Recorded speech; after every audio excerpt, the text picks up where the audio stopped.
திருமணம்ங்கிறது ஒரு அருட்சாதனம் தான். அதே அருட்சாதனங்கள் வேற வழங்கும் போது, குருத்துவம் வழங்கும் போது அப்போ 3 பேர் நின்னா போதுமே, அப்போ ஏன் அங்கே ஒரு 25 பேர் நிற்கிறாங்க? நடைமுறையில் நடக்கக்கூடிய ஒரு நிகழ்வு. அப்படிப்பட்ட சூழ்நிலை வரும்போது ஏழைகளுக்கு கொடுக்க முடியாத ஒரு சூழ்நிலை அங்கே வருது. அதனால யாருமே 3க்கு மேல கூப்பிடாதீங்க அப்படின்னு சொல்றீங்க அப்படின்னு சொல்லிட்டு மறைமாட்டம் நினைக்குதா? கூப்பிட்டா கூட சரி பார்ப்போம், வார்த்தைகளை பாருங்க, பார்ப்போம், முடிந்தால் வர்றேன்.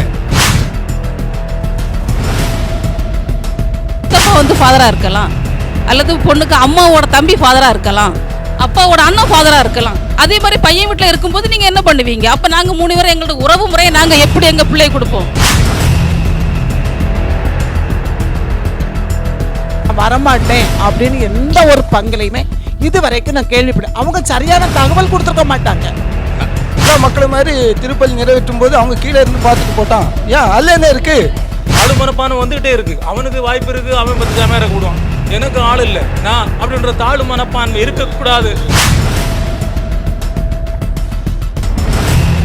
சொல்றீங்கன்னா ஏழைங்க சைடுல பாதஸ் கூப்பிட்ட வரமாட்டேங்கிற ஒரே அவன் சொல்ற பாயிண்ட் நல்லா புரிஞ்சுங்க.